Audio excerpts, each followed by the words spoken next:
Yes.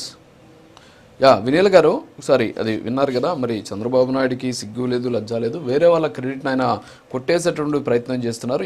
Google data సెంటర్ని తీసుకొచ్చింది మేము అనేటటువంటి ఒక అంశం మాట్లాడే సందర్భంలో ఆయన మాట్లాడినటువంటి బయటది. సో అందులో ఆయన మాట్లాడడం జరుగుతుంది. చంద్రబాబు నాయుడు గారి గురించి కూడా ఆయన చాలా స్పష్టంగా చెప్తూ ఉన్నటువంటి పరిస్థితి ఆయన వ్యవహార శైలికి సంబంధించి. సో ఏమంటారు? అలాగే బాలకృష్ణ తాగొచ్చాడు అని చెప్పేసి జగన్మోహన్ రెడ్డి చేసినటువంటి వ్యాఖ్యలు, అలాగే స్పీకర్ మీద చేసినటువంటి వ్యాఖ్యలు, సో ఏ విధంగా ఉండబోతుంది మీ పార్టీ తరఫున? రాజు గారు, మీకు అలానే ప్యానెల్లో ఉన్న సభ్యులందరికీ నా నమస్కారం అండి. అంటే జగన్మోహన్ రెడ్డి గారికి 2024 ఎలక్షన్స్ లో ప్రజలు ఇచ్చిన తీర్పుతో ఆయనకున్నంత అంత బ్రెయిన్ కూడా పోయిందండి. ఆ షాక్ లో నుంచి ఇంకా ఆయన బయటికి రాలా. ఆయనకి ఆ లండన్ మందులు కూడా పని చేయట్లేదు. కాబట్టే నేను ఒక మాజీ ముఖ్యమంత్రిని, నేను ఒక పార్టీకి అధ్యక్షుణ్ణి, ప్రజలు నాకు ప్రధాన ప్రతిపక్ష నేత హోదా ఇవ్వకపోయినా నేను దాని గురించి పోరాటం చేస్తున్నాను. నేను ప్రజా సమస్యల మీద మాట్లాడాలి, లేదా నేను ఇంకా రాజకీయాల్లో కొనసాగాలి అని ఇంకిత జ్ఞానం కూడా లేకుండా, వయసుని గౌరవం ఇవ్వటం తెలియకుండా, మరి ఒక ముఖ్యమంత్రిని ఎలా గౌరవించాలి, ప్రెస్ మీట్ లో మాట్లాడేటప్పుడు కొన్ని కోట్ల మంది ప్రజలు మనని చూస్తున్నారు అని చెప్పి ఒక మినిమం కామన్ సెన్స్ లేకుండా మాట్లాడారు జగన్మోహన్ రెడ్డి గారు నిన్న ప్రెస్ మీట్ లో. మరి గతంలో చూసుకుంటే కూడా 2014-19 అప్పుడు ఆలగడ్డ బై ఎలక్షన్ లో కూడా చంద్రబాబు నాయుడు గారిని నడి రోడ్డు మీద ఉరి తీయాలి అని చెప్పి ఒక సీఎం గురించి మాట్లాడారు.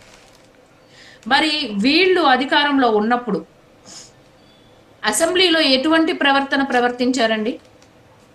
ఎటువంటి ప్రవర్తించారు? ఏంటి చంద్రబాబు నాయుడు గారు గుడ్లేసుకుని చూస్తున్నారు అని చెప్పి మాట్లాడారు. మరి ఈ రోజున చంద్రబాబు అంటే బాలకృష్ణ గారి వ్యాఖ్యల గురించి మాట్లాడే ముందు చంద్రబాబు నాయుడు గారి గురించి మాట్లాడారు కదా జగన్మోహన్ రెడ్డి గారు. నిజంగా ఏ పదాలైతే జగన్మోహన్ రెడ్డి గారు నిన్న మాట్లాడారో, నేను ఒక మహిళగా నేను మాట్లాడడానికి ఇబ్బంది పడుతున్నాను. నిజంగా మీకు కనుక ఆ సిగ్గు శరం లాంటి ఏమన్నా ఉంటే 2019 అంటే 2014 నుంచి 19లో టీడీపీ గవర్నమెంట్ లో చంద్రబాబు నాయుడు గారు మీరు మర్చిపోయినా, మీరు ఫేక్ ప్రచారాలు చేసిన, మీరు అవాస్తవ ప్రచారాలు స్టేట్మెంట్లు చేసిన గూగుల్లో గూగుల్ మీద అయితే మీ వైసీపీ వాళ్ళందరూ పడి ఏడ్చారో ఈ 10 రోజుల నుంచి, ఆ గూగుల్లో మీరు గనక కనుక్కుంటే దాంట్లో ఇన్ఫర్మేషన్ మొత్తం వస్తుంది.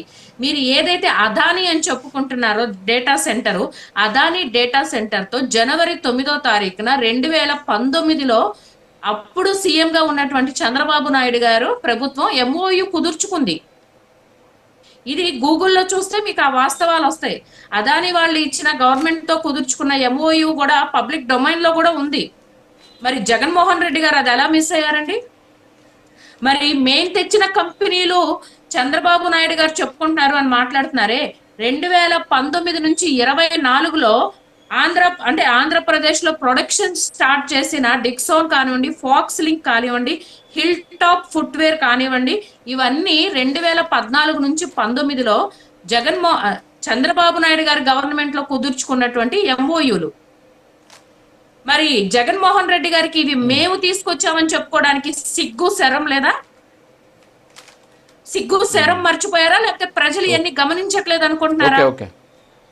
చూడండి, ఇప్పుడు వాటి మీద మనం మాట్లాడేది ఆ సిగ్గు శరం గురించి నేను మీకు బయటేసి మాట్లాడిచ్చాను. మళ్ళీ మాట్లాడేటప్పుడు కొంచెం చూసుకొని మాట్లాడండి. ఆల్రెడీ జగన్మోహన్ రెడ్డి గారిని ప్రజలందరూ తిరస్కరించారు. ఎందుకంటే నేను మీతో లాస్ట్ లో కూడా నేను గతంలో కూడా చెప్తా ఉంటాను, వైఎస్ఆర్సీపీ పార్టీ స్టాండర్డ్స్ ఏంటి, వైఎస్ఆర్సీపీ పార్టీలో ఒక ప్రజా ప్రతినిధిగా, ఒక పార్టీ కార్యకర్తగా మనం క్వాలిఫై అవ్వాలి అంటే కనుక రెస్పెక్ట్ అనేది మర్చిపోవాలి, మోరల్స్ ఉండకూడదు, వాల్యూస్ ఉండకూడదు, ఎథిక్స్ అనేది తెలిసి ఉండకూడదు. పెద్ద చిన్న గౌరవప్రదంగా ఒక ప్రోటోకాల్ అంటే ఏంటి, ఎవరు ఏ పొజిషన్ లో ఉన్నారు, మనం మాట్లాడేటప్పుడు సబ్జెక్టు గురించి మాట్లాడాలి తప్ప భాషని మన మైండ్ అంటే మన కమాండ్ లోనే ఉండాలి. మన భాష 10 మంది చూస్తున్నారు అన్న ఇంకిత జ్ఞానం లేకుండా మాట్లాడేవాళ్ళు వైసీపీ వాళ్ళు. కాబట్టి ఇవాళ యథా రాజా తదా ప్రజ అన్నట్టు జగన్మోహన్ రెడ్డి గారు మాట్లాడే విధానమే వాళ్ళ క్యాడర్ అంతా కూడా మాట్లాడుతున్నారు. ఇలా మాట్లాడారు కాబట్టే ఒక్కసారి అని చెప్పి ఒక్కసారి అధికారం ఇచ్చినందుకు మీ ప్రవర్తన, మీ రూలింగ్ అంతా చూసి ప్రజలు ఇవాళ మీకు ప్రతిపక్ష నేత హోదా కూడా ఇవ్వలేదు. ఇవాళ మీరు అడుక్కునే స్థితికి వచ్చారు, ప్రతిపక్ష నేత హోదా ఇవ్వండి మహాప్రభు అని. అది కూడా ప్రజాస్వామ్యానికి వ్యతిరేకంగా ఎలా ఇస్తారండి?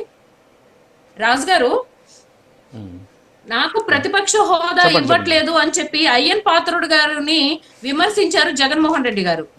అంటే సభాపతిని గౌరవించడం కూడా తెలియట్లేదా? ఒక అధ్యక్షుడు ఆయన, అధ్యక్ష అని చెప్పి సభలో ఒక అధిపతి ఆయన, అంత గౌరవప్రదమైనటువంటి పోస్టుని, అక్కడ వ్యక్తి కాదు మనకు కావాల్సింది, ఆ పోస్టు గౌరవించడం తెలియకుండా ఈయనకి ప్రతిపక్ష హోదా, నేను నియమాల్ని, అంటే ప్రజలు ఇవ్వాల్సిన తీర్పు అది, నేను ఇవ్వాల్సిన తీర్పు కాదు, అది నా చేతుల్లో ఉండదు. మనకి రాజ్యాంగం కల్పించిన హక్కుల ప్రకారం చూసుకుంటే ప్రజలు ఇవ్వాల్సిన హక్కు అది, అది ప్రజలు ఆయనకి ఇవ్వలేదు, సో నేను దాన్ని ఎట్లా ఓవర్టేక్ చేయగలుగుతాను అని చెప్పి మాట్లాడినందుకు ఇవాళ అయ్యన్ పాత్రుడు గారి గురించి ఆయన విమర్శిస్తున్నారా? ఇవాళ బాలకృష్ణ గారు అసెంబ్లీలో తాగి వచ్చారని మాట్లాడుతున్న ఈ జగన్మోహన్ రెడ్డి, నువ్వు మాజీ ముఖ్యమంత్రి అని మర్చిపోయావా? నీకు సిగ్గు లేకుండానే, సిగ్గు శరం ఇంకితం అనేది లేకుండానే కడప స్టీల్ ప్లాంట్ కి రెండోసారి శంకుస్థాపన చేయడానికి వెళ్ళావు, నీకు సిగ్గు లేదా? ఏం జగన్మోహన్ రెడ్డి గారు? మరి విజయవాడ ఫ్లైఓవర్, విజయవాడలో ఉన్న ప్రతి చిన్నపిల్లని అడిగినా చెప్తారు ఇది ఎవరి ప్రభుత్వ హయాంలో పర్మిషన్స్ వచ్చినాయి, ఎవరు ప్రభుత్వ హయాంలో నిర్మాణం చేపట్టారు అనేది. ఆ రోజున మళ్ళీ ఓపెనింగ్ కి వచ్చేసి ముఖ్యమంత్రి హోదాలో రిబ్బన్ కటింగ్ చేసేసారు. నీకు సిగ్గు అనిపించట్లేదా? ప్రజలు ఇవన్నీ గమనించట్లేదా? ఆ రోజు నువ్వు చెప్పావు కదా, వైజాగ్ పార్ట్నర్షిప్ సమ్మిట్ లో 13 లక్షల కోట్ల రూపాయల దాకా పెట్టుబడులు రాష్ట్రానికి వచ్చినాయి, 350 కంపెనీలతో మేము అని చెప్పి ఎంఓయూలు ఎక్కడ కాదండి, ఎక్కడ గ్రౌండింగ్ అయినాయి? ఎక్కడైనా గ్రౌండింగ్ అయినాయా ఆంధ్రప్రదేశ్ లో?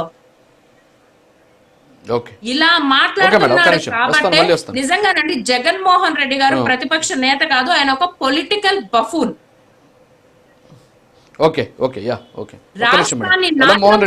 ఒక జనరేషన్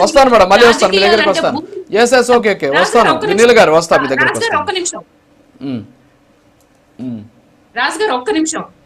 జగన్మోహన్ రెడ్డి గారు వైసీపీ పార్టీ మొదలు పెట్టినప్పటి నుంచి రాజకీయాలు అంటే బూతులు మాట్లాడటం, మరి అవతల పార్టీ వాళ్ళ మీద దాడులు చేయటం, కులాలు మతాలు ప్రాంతాలుగా విభజించటం, ప్రజల మధ్యన ఈ ద్వేషాలు రెచ్చగొట్టి అది విమర్శలు. మళ్ళీ ముందు మన సబ్జెక్ట్, మనకి ఇప్పుడు ఇక్కడ సబ్జెక్ట్ ఇంపార్టెంట్. ఒక్క నిమిషం. ఎల్ల మోహన్ రెడ్డి గారు గుడ్ మార్నింగ్. సో ఇప్పుడు వినిల్ గారు మాట్లాడింది చూశారు, అట్ ది సేమ్ టైం నిన్న జగన్మోహన్ రెడ్డి గారు కూడా మాట్లాడారు. అంతకుముందు ఏఐ డేటా సెంటర్ గురించి, గూగుల్ డేటా సెంటర్ గురించి మీ పార్టీకి సంబంధించినటువంటి నాయకులు కూడా మాట్లాడడం కూడా చూసాం, మనం చర్చలు కూడా చూసాం మీకు అనుకూల మీడియాలో. సో